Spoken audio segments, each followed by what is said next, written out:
CDF, no parliament. No CDF, no parliament. No CDF, no parliament. No CDF, no parliament. No CDF, no parliament. No CDF, no parliament.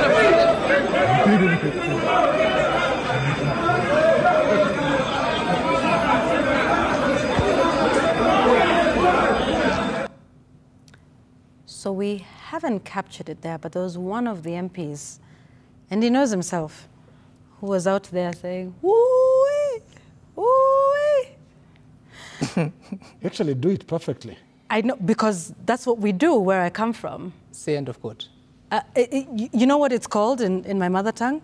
Ohuihula. You know, like just when you're weeping, gnashing of teeth, you know, when you're mourning and grieving, and it has to be loud, it has to be, you know, you can roll on the floor, on the ground, take off your clothes. That's what grief does. Not far from where I come from, it's called Teroburu. Oh. You know? No. Not far from where you come from. Not far from where I come. Okay. From, yeah. How about you? Where you come from or the immediate vicinity? My bigger question is, has CDF come in now? Okay. Do you have, can you put a number to it? Maybe that's what would be comfortable for you.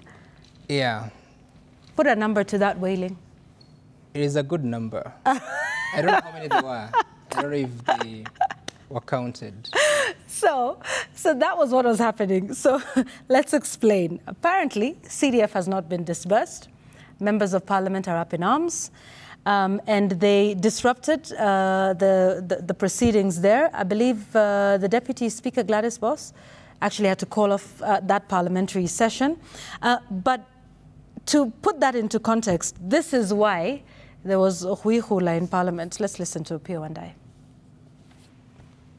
In fact, it's an issue that would necessitate this House taking drastic measures. We have not been told yet what is the justification for the National Treasury not releasing the funds which is earmarked for the NGCDF to the NGCDF board? We are not aware. When an issue comes where there is conflict between a cabinet secretary, a principal secretary, a chair of a board, or even the CDF CEO, and the people of Kikuyu take greater precedence than anyone else. That is why I'm pleading with you. You allow me to finish, because what was I saying in conclusion? I have already engaged with the cabinet secretary, telling the cabinet secretary precisely that there is now a situation where there's a conflict of interest between his work as a cabinet secretary and the principal secretary in charge of the National Treasury, the director general in charge of accounting services, who is in charge of disbursing money, the principal secretary in charge of national planning, the CDF CEO, and the people of Kikuyu. And I indicated to the cabinet secretary that by Thursday listen. We're listening. So what did happen was the cabinet secretary actually showed up, and we'll play that in a minute. But Sam, essentially, things are not good by the time you find members of parliament also protesting in the manner in which they did over that matter. So where are we with our economy and our state of finances? Well, it's the dark reality of where we are, because, and I'm sure we'll later listen to the Cabinet Secretary, National Treasury, explaining how difficult it is that they're not even able to meet the immediate obligations beyond debt. Then you're talking about salaries. But it's also the reality of where we are, because if you have to look at even the current financial year budget of some 3.9 trillion shillings after the supplementary budget, you know, there's something else that is never included in that figure. That is the debt redemptions. I think for this financial year, it's upwards of 800 billion shillings. So these are debts that are maturing within the financial year. And of course, the good case in point is the Eurobond of that matures June next year. So the government is in a situation that, yes, you've planned to spend up to 3.9 trillion, but 1.8 trillion shillings is going to debt servicing. So your revenues are just over 2 trillion shillings. What does that leave you with? So there's that question of consolidated fund services. So, yeah, you know, you were explaining that. Just before we continue, let's listen to the Cabinet Secretary himself, Professor Njuguna Ndungu, when he responded to the members of National Assembly. Kenya has gone into two extremes. There's a severe drought, and now there is El Nino. In both cases, we have reallocated budget, a supplementary budget, and recurrent budget, and even development budget to save lives in both cases. At the same time, because those extremes also create a recession, we are not getting adequate tax revenues. So you can imagine. By the way, I can tell you, we are even having trouble with salaries. We are clearing salaries with arrears. In fact, that's what I started looking at in the morning. I was even called by the governor in Nairobi County telling me that, look, I'm going to be impeached. What are we going to do? I have not given salaries. You can imagine it's a liquidity issue, which is short-term. So painting quite a grim picture there, Linus, of our state of affairs. Yes, Yvonne, and I don't want us to miss the depressing, very, very, very depressing significance of that moment in Parliament. Because that house is the house of last resort. That house is supposed to be the second most significant house after the State House. That house is supposed to check the executive, and that's the president and his team. That house is supposed to be providing alternative leadership. But what did we see yesterday? The house was wailing. And as much as they are very passionate about CDF, let's put this in terms of how it would have worked logically. Say they protest and say, no CDF, no parliament. So what? Who does what to fix that? What exactly is supposed to happen after that? You're protesting, you want to leave the house, and then what happens? Who is supposed to provide a solution? You know, this is the house that is also supposed, for example, to send a government home. Send a president home if you so wish, that if you think that he's not doing well. There's something called a motion of no confidence. The CS they were protesting against also turns up in another, I think, before the budget committee, and reports to the House. Very calmly, by the way. No shouting, no, there wasn't any riot there. So I think the House was tested by this moment of infamy, because you don't do this. Look at these pictures. They're not very interesting. You know, one would even rather a very active engagement inside the chamber, because that's where they transact business. And passions have been explained when they happen across the dispatch box. We've seen, I remember covering the no reforms, no budget. Yeah. I was in the House that time when the opposition MPs were trying to grab the maize. There's something not embarrassing about that moment. That was about a cause, and you can see the commitment to that particular cause. Here you've seen the leader of majority saying his constituency will come first. I think leader of majority, even in ranking, because if we borrowed the system from the US, is actually supposed to be a presidential checkmate. You saw recently Joe Biden and his government having trouble passing the budget. Who do they negotiate with? Leader of majority. And maybe, you know, we are still at formative stages, or maybe taking too long to crawl, because some of these institutions are more significant than we actually give that significance. So I think that was a very, very bad show on the part of members of parliament, wailing, and not in the House.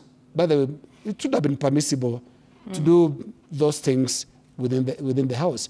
And I felt it for the court orderlies, so not court orderlies, but parliamentary orderlies. They look similar, by the way, in those. And, you know, they had this, they were at a loss. Because, first of all, I don't think their duties actually extend to those corridors.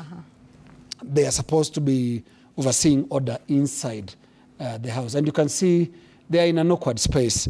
And I think as Kenyans, they also felt embarrassed by what was going on. But then going to the issue at hand as well, economic crisis world over can be very, very serious issues. And what they do normally is to test leadership. I've never forgotten the 2008 global financial crisis that hit the US. And the US at the time was in the middle of an election. And one of the meetings was actually held at the State House that involved the presidential candidates that were running for office, because it was in between. Yeah. Now, you know, that crisis tests leadership. And I think when we respond by wailing on the corridors, it is a very, very sad statement. But then to what Sam was talking about, which is the statement by the CS Treasury. Here is something else that is happening that should be found troubling.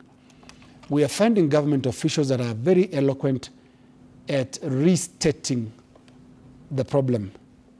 That, yeah, all our money is going to debt. I think the country knows that much. It is a what next question. What do we do about that, Sam? What are we doing about the resultant problems? These are the questions that are not being answered by our senior government officials. One would want to hear a game plan from the CS Treasury. One would want to hear leadership and direction coming from CS Treasury. So we don't want a situation where the country is treated to the same messaging, you know, told that, you know, the situation is very, very worse. And no, the CS says exactly the same things that the economic advisor, for example, is doing in the social media, which is to very eloquently state that we are in a hole. Yeah, but before we come to you, Sam, this is interesting because this was just, on the 6th of December, that the Cabinet Secretary for Treasury was saying we're not in a good place. But his boss, the President, on the 30th of November, not too long ago, painted a somewhat different picture. Yetu ya kwanza ya kulipa yale madeni ambayo yamekuwa yakitusumbua, tunaanza mwezi ujao, huu mwezi wa Disemba, kuhakikisha ya kwamba we put our country in sound economic footing. Let me tell the people of our great nation, Kenya, the challenges we had a year ago. We were staring at debt distress. We were staring at a difficult moment. I want to say, because of the decisions we have made over the last 1 year, today I can comfortably tell the nation that Kenya is now on a sound economic footing and trajectory, and we are well on the way to making sure that we respect all our commitments, including all our debts, so that we can get our nation moving. That's very eloquent. And he also said that the cost of living was going to go down in December. Yeah. So he said that on 30th of November. Yeah. December started the following day. It is also interesting that he says we are going to honor all our obligations, debt commitments, which is good because, I mean, debt, we are told that is the first charge. Yeah. But how are we going to honor disbursements to university students, disbursements to capitation, disbursements to counties? When are members of parliament going to say, no county funds, no parliament, no school capitation, no parliament, no university funds, no help, no parliament? When? Because, yes, like Lena says here, that there's the reality of the revenues that the country now, the government was hoping to collect up to 2.57 trillion shillings. But if you had to reflect on the collections of the first quarter of this financial year, it shows you clearly that we are far from it. Because, in fact, the expectation was that the revenues would grow by up to 28%. If you had to compare with quarter one of last year and quarter one of this year, the growth was only 8%. So there was a missed target of a whole 20%. At the moment, the government is hoping to grow the current revenues for the month of October until December by 28% to hit more than 680 billion shillings.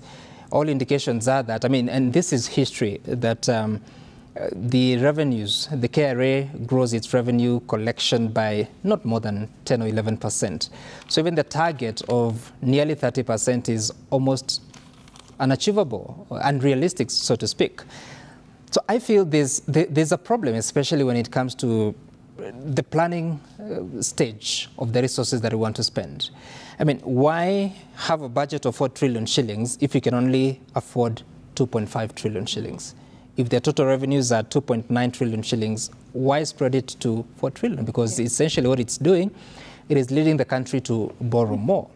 So even as the president says that we've gotten now to some stable economic position, that is not being felt. Yeah.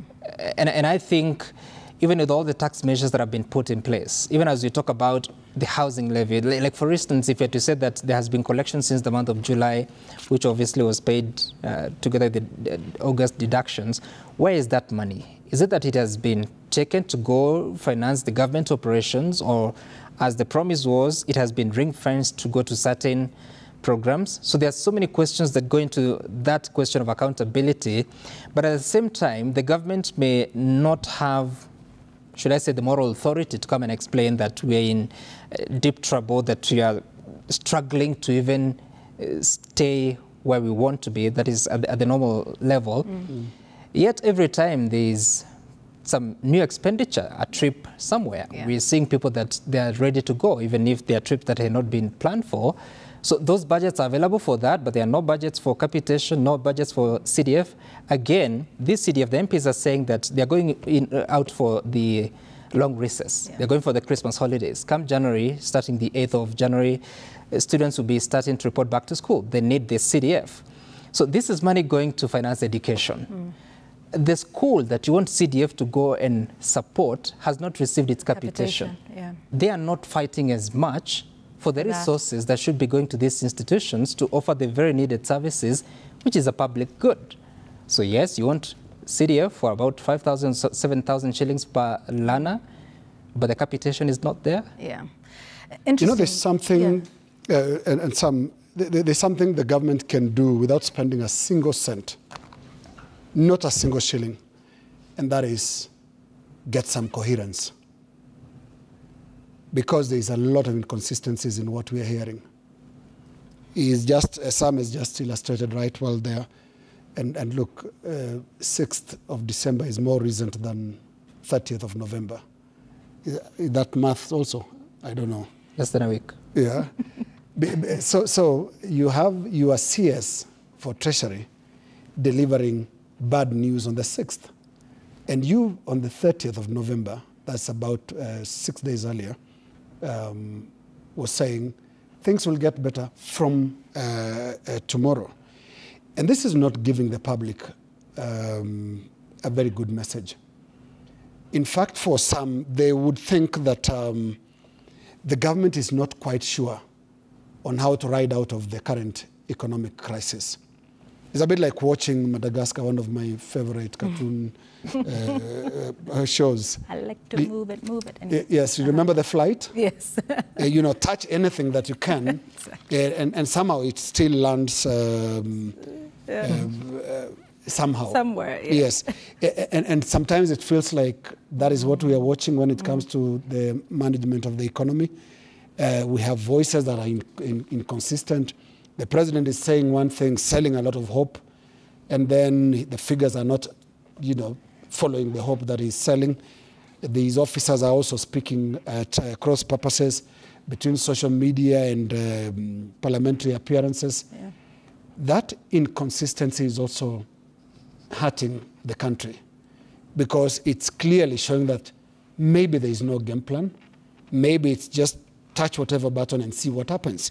And you know those secondary school experiments in the lab where you just mix things and see what will happen. Some, you know, catch fire, you know, and we hope that's not what's going on with the economy, because and there are very many illustrations, including these many stories we've been told about the performance of the shilling. At some point, the shilling was supposed to fall all the way down to around what, 120 shillings to even 115 shillings, and we are to thank others for that. What happened? That was several months ago, many months ago. The government-to-government oil deal, another inconsistency. So the messaging around the management of the economic situation is not helping. It's not creating a picture of consistency. And maybe it's causing some wailing in the corridors of Parliament. Yeah, I want us to just have an illustration of that real quick. So on the same 30th of November, the President talked about the state of jobs in this country, particularly you know, supported by the affordable housing projects. Mimi nafurahi leo ya kwamba katika taifa letu la Kenya, mwaka mmoja baadaye, Wakenya 120,000 wanafanya kazi katika mpango wetu wa housing development katika Republic ya Kenya. Mimi nasema hivi, kuna wale architects wanafanya kazi, kuna engineers wanafanya kazi, kuna masons, kuna artisans, kuna electricians, kuna plumbers, kuna accountants wanafanya kazi kule katika kampuni ambazo wanaleta simiti na chuma. Kuna watu katika quarry, kuna watu katika transport sector. Hizo watu wote leo wanafaidika kwa sababu tuko na manyumba saa hizi 50,000 ambazo tunajenga. Kufikia Januari tutakuwa tumefikisha manyumba 90,000 ambazo tunajenga. Vile vile tuko na mpango mzima wa kuhakikisha kwamba we export our labor so that we can enhance the earnings of Kenyans. Tuko na mpango ya digital jobs ambayo sasa iko tayari. Wabunge wamepitisha sheria jana na mimi nitaweka sahihi next week so that we can unlock the potential of digital jobs using our ICT hubs, 1,450 countrywide, katika mpango yetu ya kuhakikisha kwamba tunazalisha ajira. All right, so this is interesting because that's what the President says in terms of how many people have gotten jobs and everything he's saying, particularly within the construction sector. But the Purchasing Managers Index for the month of November paints actually an extremely different picture. This is what they said. And before that, let me just talk about what the Purchasing Managers Index is. It's conducted by Stanbic. It's a questionnaire that is sent to purchasing managers to 400 private sector companies in the following sectors: agriculture, mining, manufacturing, construction, wholesale, retail, and services. Now, for 3 months now, there's been a steady decline in this index. One of the things, the highlights of the November report, which was done between the 9th and the 28th of November, is that there have been contractions in almost all sectors, with construction firms suffering the worst declines in new orders and resultant outputs. In fact, it goes on to paint a different picture as well in terms of employment. They say staff numbers have dropped at one of the sharpest declines on record for the 10 years that the PMI index has been in force, that since January of 2014. That ties in to what the Federation of Kenya Employers said, that 70,000 jobs were lost in the formal private sector in 1 month between October and November 2023. The other thing they've talked about is consumer spending that is falling, and that's due to increased prices, the high cost of living, disposable incomes that have reduced. They're talking about the business conditions remaining in steep decline. Things are looking really tough for business. One of the things from that FKE report that I really want to highlight was they talked about 3 of the things that they think need to happen, whether the government agrees with them or not. 1, maintaining low taxes. 2, budgeting with what you have. The report actually said you cannot find every item on your wish list. Resources are limited. And the 3rd, which speaks to what you were saying earlier, Linus, is improving people's trust in government by reducing wastage. Now, you can increase taxes, but that has to go hand in hand with austerity measures. Now, interestingly, the president did, and the government and the executive issued, orders on foreign travel, reducing that, saying cabinet ministers and secretaries should not travel. But what's been interesting in the 43 trips that we have seen of the president, with the 43rd being to India recently, is that on a number of those, he's accompanied by several cabinet secretaries and principal secretaries and heads of parastatals and other government officials in that. So in as much as you say, well, cabinet secretaries shouldn't go on foreign trips, it's the president and the deputy president, but when they're then accompanied by 4 or 5 CSs, as well as heads of other parastatals, then zero-sum game, is it not? So we're asking for austerity and tightening of belts and understanding on the part of the citizens, but we're not doing that on the side of government. There is no way that this situation to be sorted out to pay the debt, which is fine, cannot be hand in hand with austerity measures. We are yet to see that. But this is a very serious state of affairs. Just one last thing, with all the banks that have been reporting their Q3 reports, a significant number of them have actually increased their non-performing loans provisions. That is a clear indication of default. And it's going to get worse after what the CBK did. I don't know about you, some of us have loans. Within 24 hours, that message came from the bank that following the CBK's action, your loan repayments will increase. So it's a dire situation. Everyone in private sector is saying things are different from what government is doing, and yet government is in the position to create an enabling environment for business. And right now, those conditions are not conducive. So we see whether... Matika anyway, is the belt. Yeah, okay, tighten.